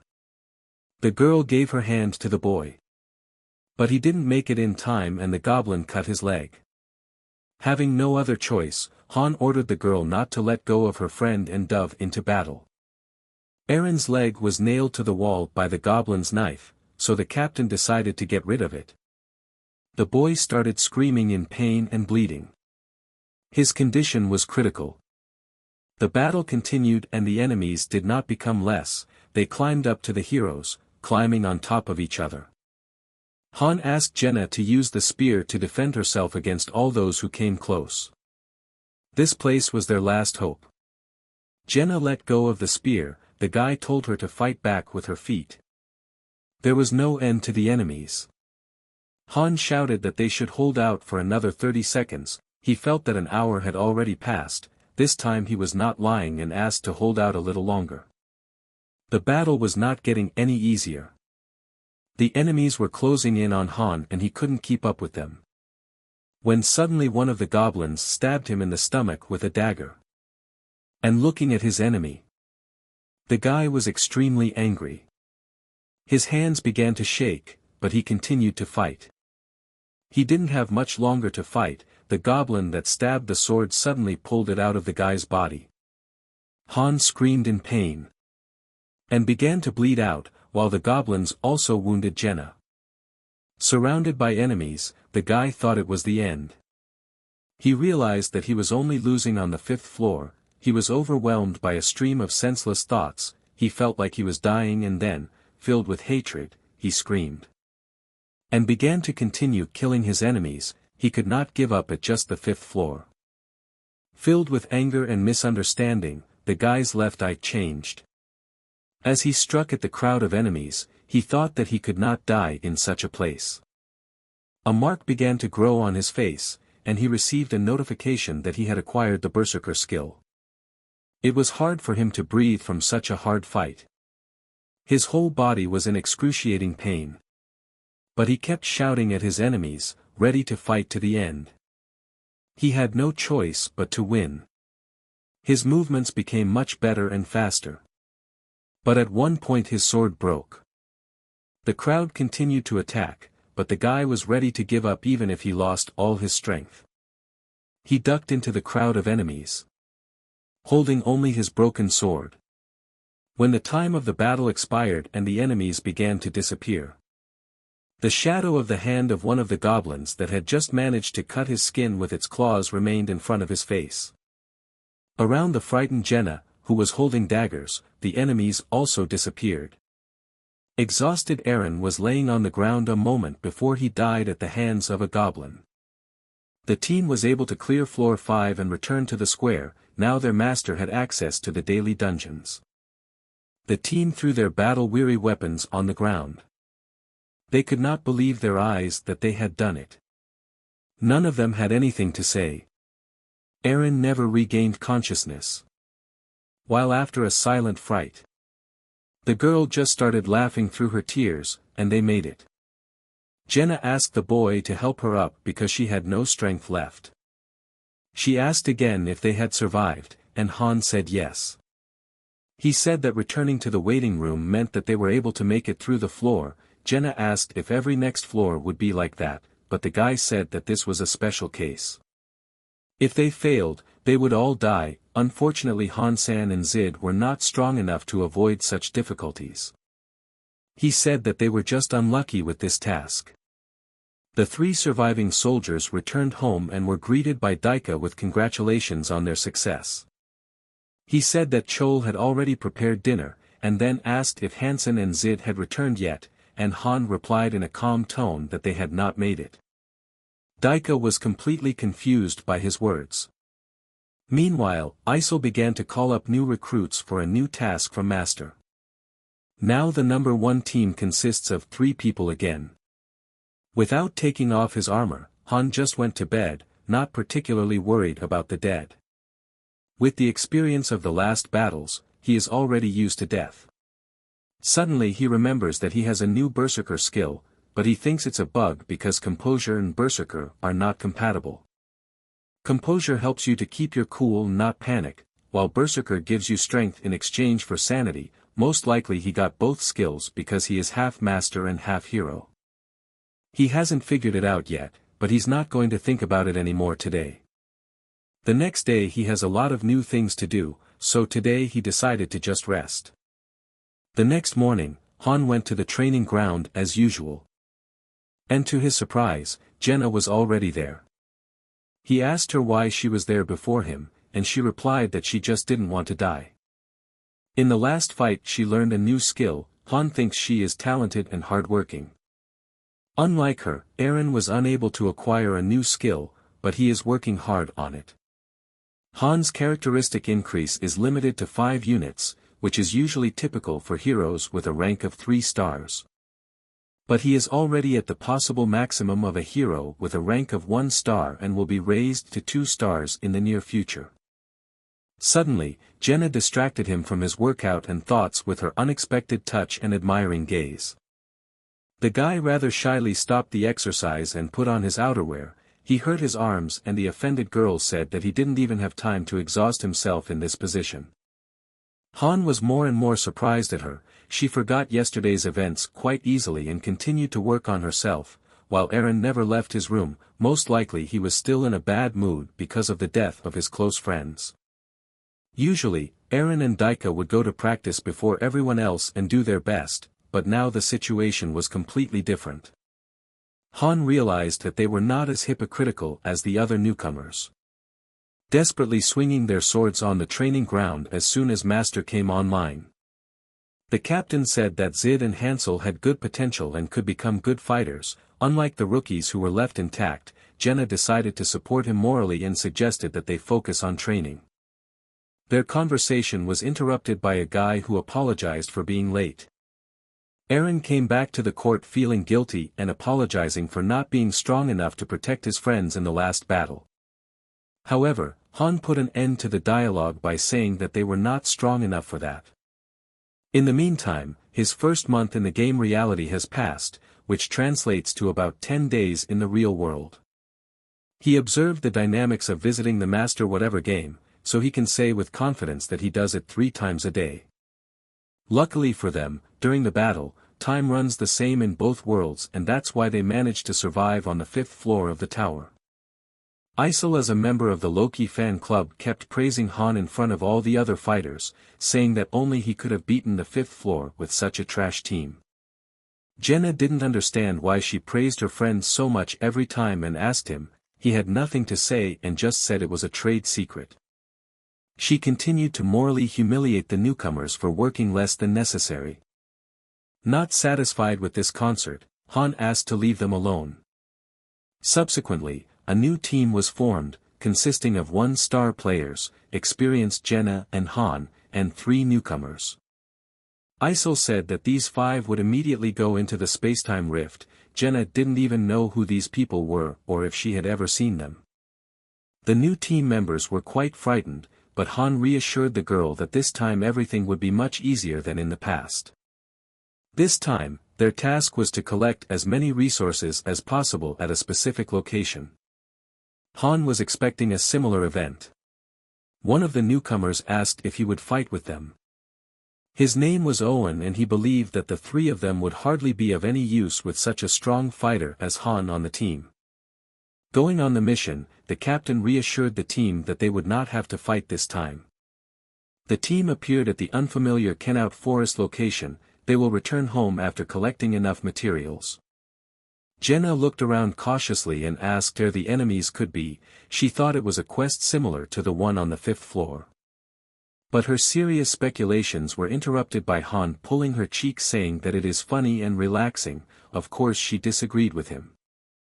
Han said that this is a place called Daily Dungeon and they need to collect some materials here. The newcomer couldn't understand what was next to him. The captain explained that it was their shopping cart and they should put the materials in it. Even tree branches may be useful in the future when making items from wood. Everything they collect will be stored in their storage. The team could not understand the reasoning and whether they really needed to do such an easy job, but the captain had other plans for Jenna and suggested that they go hunting.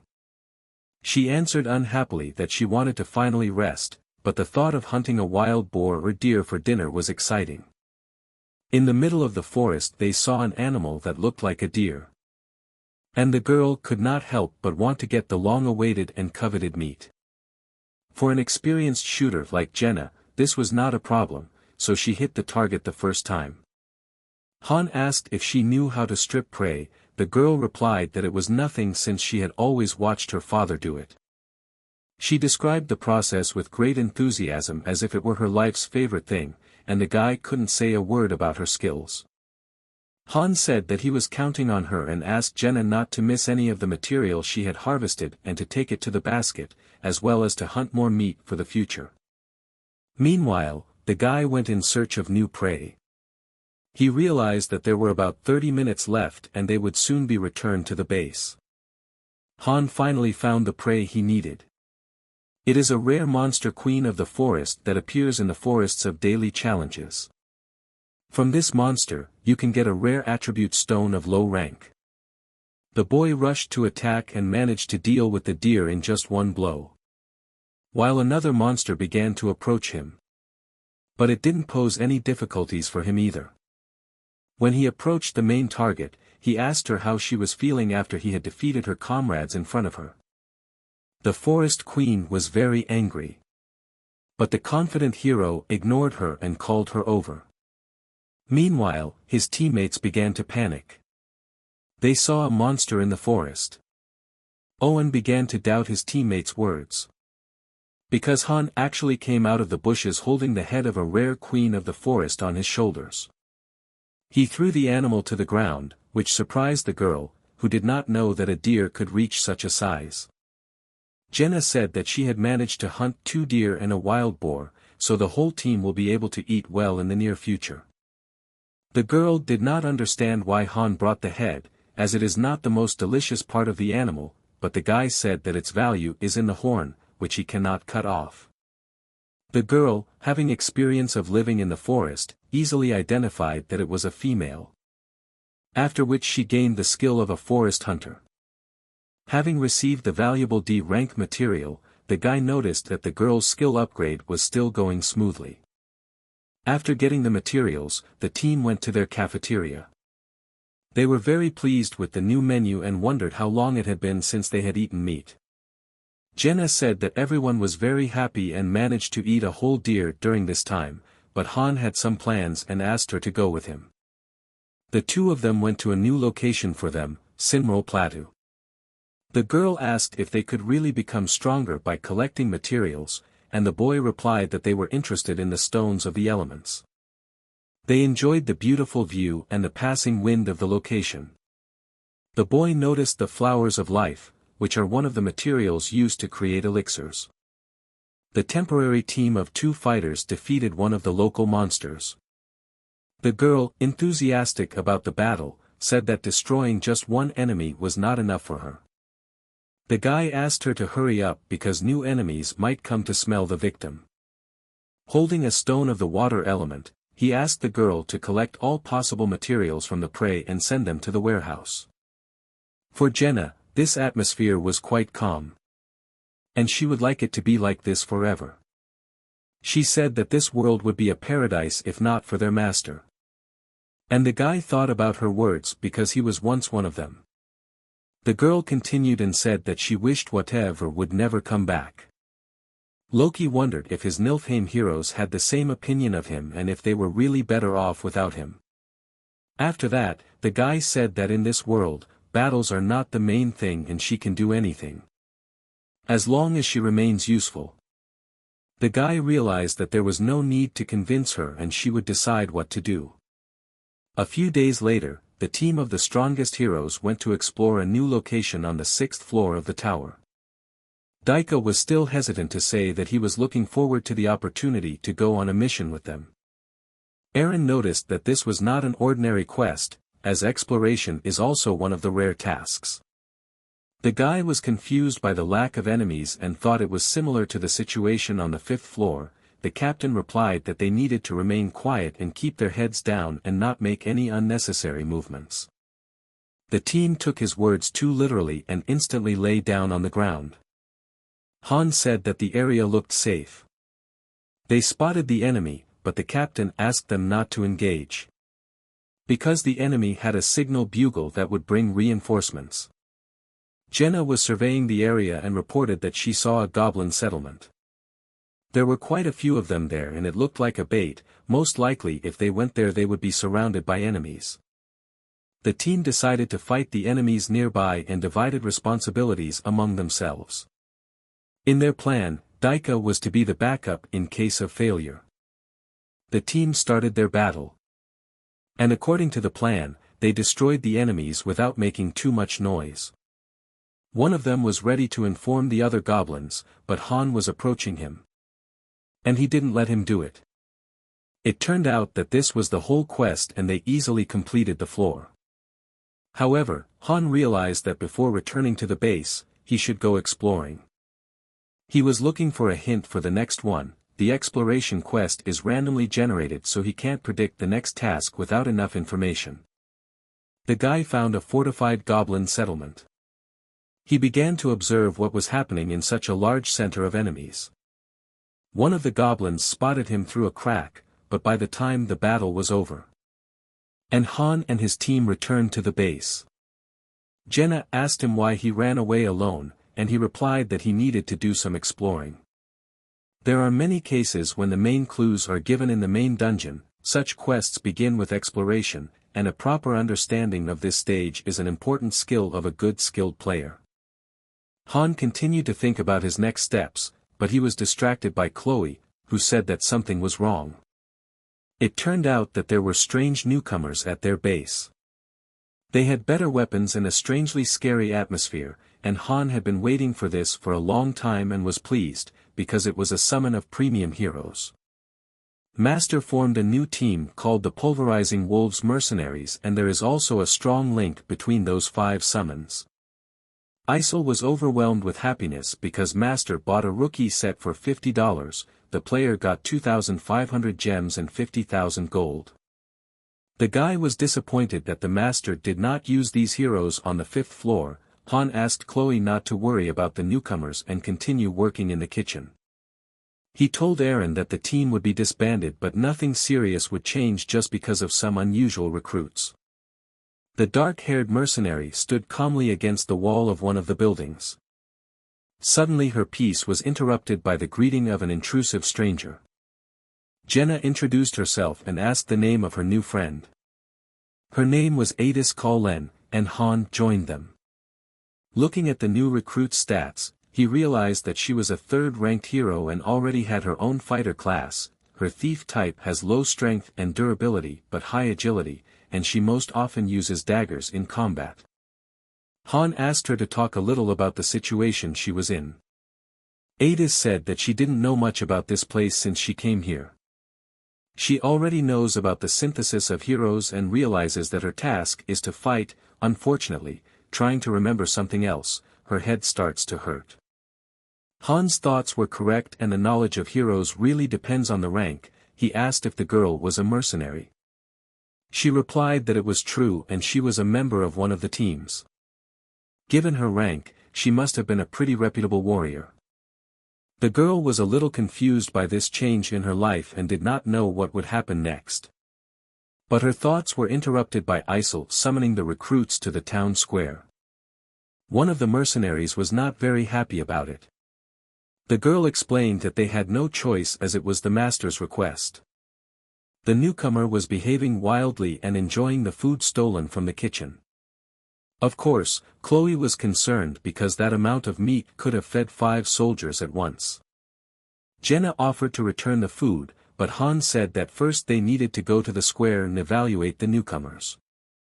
The new team was called the Pulverizing Wolves Mercenaries. And it included 3-star heroes Avant Jaken, Wave Banin and Adis. The appearance of the new fighters and their weapons worried one of the townspeople, and he decided to address this problem to Han. He and other weaklings believed that they had the aura of evil people. Han understood the problem of their concern, as the new fighters did not look like good people at all, but it was immediately clear that they were quite strong. Jenna thought Adis was friendly enough, but she couldn't say the same about the other members of the new team. The townspeople asked Han for protection from evil people. But he jokingly asked if they were willing to pay for this service. After he said that, he reminded them that they were idiots for taking training lightly just so they wouldn't be used as future victims. He said that these newcomers were useless compared to Daika, they only pretend to train and enjoy eating Jenna's prey. The guy asked them to disappear before he got angry. A new team was created and showed great promise for Master. Many people were unhappy with the newcomers. Han told Eren that he shouldn't sympathize with them because when he was on the verge of death, these bums did nothing and just rested. Suddenly, Daika approached them. The captain said that he had a fight with someone and now looked like a fugu fish. As it turned out, he was in a duel with Eren. Meanwhile, Jenna was already going somewhere and didn't want to talk about her plans. The 7th floor was easily passed by the new team. They boasted that it was so easy that they didn't even feel any resistance. One of their teammates asked the guy opposite them menacingly who he was. The slyly smiling Han sitting on the bench next to him told the newcomer that it was none of his business. This angered the giant and he began to accuse them of disrespecting strong heroes. Jenna replied that they had started it. The long-haired guy introduced himself as the captain of the wolf team Avant Jax. The newcomer asked if he was also a mercenary since he was carrying a weapon, but Han replied with a smile that he was a farmer.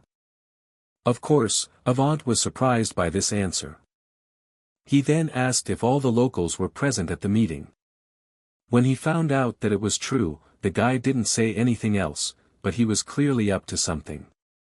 Meanwhile, the master decided to add 10 more heroes to his city. As it turned out, he did it to help newcomers to synthesis. Naturally, the newcomers couldn't understand where they were, and Isol was panicked by the crowd and called Master an idiot. The girl gathered the necessary newcomers around her and ordered them to go to the hall of the building nearby. And one of the mercenaries grabbed the guy by the neck and dragged him away. Jenna couldn't believe that the master had decided to strengthen these new heroes so quickly. He spared no sacrifice to improve his characters. Master was thrilled with his first paid summoning. While Jenna was screaming that it was all wrong and that the newcomers were not even given a chance to prove themselves, Han thought that Master was making a big mistake. He agrees that the 1-star heroes are weak, but there are many talented ones among them that could be useful in the future. Chaos continued in the square, with people begging for mercy. The new team decided to capture the victims and prevent them from running away and hiding. Adis did not want to follow the captain's command. Avant asked why she did nothing. The girl doubted whether it was the right thing to do. Then she started to draw her sword. Han decided to intervene in the situation with synthesis and asked Isol to give a hint to the master that he shouldn't waste talented newcomers so thoughtlessly.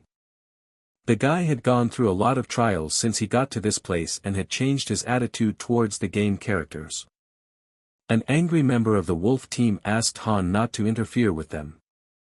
Han asked with a sly smile if it pissed them off. This made the mercenary really angry and he took a swing at the guy with his weapon. But a moment later a warning arrow flew past his face. Jenna warned him that the next shot would hit him in the temple. Avant intervened in the conflict, and Adis tried to stop him without success. Holding the sword out to Han, he asked if he knew who they were, and the guy confidently replied that he did. And then arrogantly said that they were just trash. The opposing team began to show hostility towards him. It seems that his words really angered the heroes. Now they have received the status of enemies. The fairy tried to stop them and said that conflicts between heroes are forbidden. She warned the fighters that they would be punished by the master. Han noticed that he did not think that such behavior was really forbidden. With a penetrating look, Han asked the newcomers if they were really mercenaries. They replied that he was talking nonsense and that they were really mercenaries who were paid for ordinary work. Overwhelmed with emotion, the guy said that their words were lies and that they were really just bandits. The angry Avant said that Han was overstepping his bounds and would pay for his big mouth. But the guy just warned Isol that regardless of their rank, such fighters are useless and evil heroes. This would upset the balance of the city and reduce the effectiveness of other teams, and such trash needs to be eliminated. The girl didn't know what to do. But the guy suggested that she open a duel. Han challenged Avant to a duel, and the wolf captain replied that it was the first time he had ever met a psycho like him. Han replied that they could assume that they were attacked by a wild dog. He said that he was fully aware of their plan and that they planned to blackmail the entire population by being the strongest. Han doubted that only the last 10 newcomers would be enough for them. So he suggested a survival fight where the winner would get the power of the loser of the duel. Avant was pleased with this proposal and accepted the duel without further ado. He was confident and said he was ready for the fight. Han was already looking forward to the fight, but their master still couldn't decide whether to accept this duel on such terms or not. The captain asked Jenna to gather the people nearby and bring them to a safe place to the residence, and when she asked if everything would be okay, the guy confidently replied that it was child's play for him. The fighters determined the conditions under which the battle would end when one of them surrendered. Avant said that he needed him alive for the synthesis.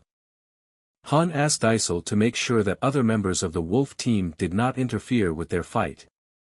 However, despite this dialogue, Avant had already begun the fight and attacked the enemy before he could even draw his sword. Han had expected this to happen. He had read his enemy's stats beforehand. Avant had quite high strength and good sword skills.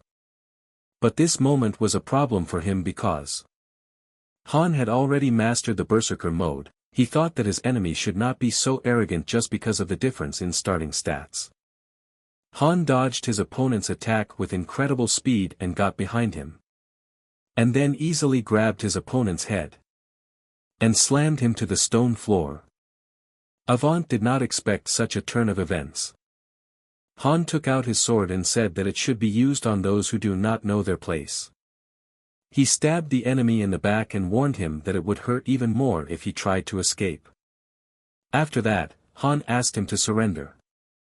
But the enemy's quiet words did not satisfy him and he continued to torment his opponent. One of the wolf team asked our hero to stop. The duel was declared over, but the guy asked if they would let their civilian victims go. Confused by his boss's situation, the bandit said that it had nothing to do with each other. But his words did not faze the berserker. Han said that both fighters agreed to the terms of the duel and only they can decide when the fight will end. Avant tried to say that he was giving up, but Han put his hand over his mouth and continued to ruthlessly exhaust his opponent. After which he told the enemy team that they were his prey and they should go to sleep without any worries. One of the enemy fighters began to threaten that Han would be in trouble after that, and the calm guy asked Adis if they were really as good as they claimed to be. It turned out that they are no longer mercenaries, now they are a bunch of bandits or scumbags who cheat those who hire them. The guy asked the girl why she was still with them. A frightened Adis replied that she had no choice and it was her father's will. Han offered the girl to join his team and forget about these idiots. Before she could answer, one of the wolf team members started accusing her of treason. The wounded and exhausted enemy captain tried to reach for his sword with a trembling hand. And almost reached his target. But Han continued to persuade the girl to change her team and struck another painful blow. While our hero was inviting the girl to join their team, the enemies continued to threaten her with death for her betrayal. Despite the difficult situation, the girl made the right choice, and the wolf team was instantly disbanded. The bastards were seriously furious. They attacked Han with hatred. The fairy tried to warn them that the duel was not over and they should not interfere. But the wolves could not be stopped by words and said that they would kill her if she interfered in their fight. Of course Han was counting on it and had already started to say goodbye to the idiots. For the second time, the angry Isol said they shouldn't expect to be pardoned. The three enemies instantly paid for their impudence. The fairy asked Loki what he thought of her excellent work, and Avant was terrified of what had happened. Avant tried again to say he was giving up. This time Han decided to let it go and came out of berserk mode. The boy started to have a headache, and he concluded that it could be a side effect of using this power and should not be abused in normal situations. The fairy was frightened that the master began to tap angrily on the screen. Apparently he did not expect such a turn of events and did not know that the conditions of the duel could not be changed. Avant would be the victim of the synthesis. After receiving the new power, the guy said that he felt pretty good. The fairy was worried that after losing such a hero, Master might stop playing, but Han assured him that it was not the first time he sacrificed a strong hero to him. Han said that Master must be very angry with him, but what happened will benefit the city. It will not be able to function properly with bandits like this team of wolves. Whatever still doesn't realize that Han is his main trump card. He was even ready to use such a skilled fighter as a sacrifice for a newcomer with better stats. But Han is still ready to fight on. Their city has finally managed to get rid of the enemy bandits. Han went out into the streets and suddenly met a lot of people right in front of his door. Daika enthusiastically said that his captain was unbeatable. Han realized what was going on and immediately approached Jenna with questions. People were very happy that he was able to deal with such an exciting problem. The guy said that they had misunderstood him. However, the people said that they were not that stupid and just wanted to show their gratitude that they were still alive and safe. Han rudely replied that the only people he was trying to save were those last 10 newcomers. At first they didn't understand him, but then Han said that their master whatever was furious at this behavior. As it turned out, the fairy had already begun to gather people in the square. They reassured each other that they were being summoned to fight the goblins. Jenna was concerned that the team would be unusually composed of 6 newcomers. Han replied that it was done for synthesis. His words scared people a lot. They couldn't control their emotions and started making excuses that they were doing their best. Han asked Aaron and Daika if these people really practiced all day long with such perseverance as they did. And then he asked Jenna if they had ever helped her on a hunt, and she replied that they had carried the material she had harvested. The guy concluded that even livestock could do such work, so these people were no better than them, and one of the weaklings began to make excuses. But Han didn't hesitate to kick him in the face, saying that now was not the time to whine. Isol joined him, repeating that people needed to go to the town square. The recruits begged Han to save them. But the guy ignored their cries and discussed with Jenna a possible plan of the master. They believe he is going to level up Adis. Despite all the efforts and resistance of the victims, 6 people were used to level up the girl. She gained the skill of disarming traps. Han reiterated to the people that it doesn't matter who they were before they came to this place, they shouldn't count on being saved by others. If they want to live, they should make every effort on their own.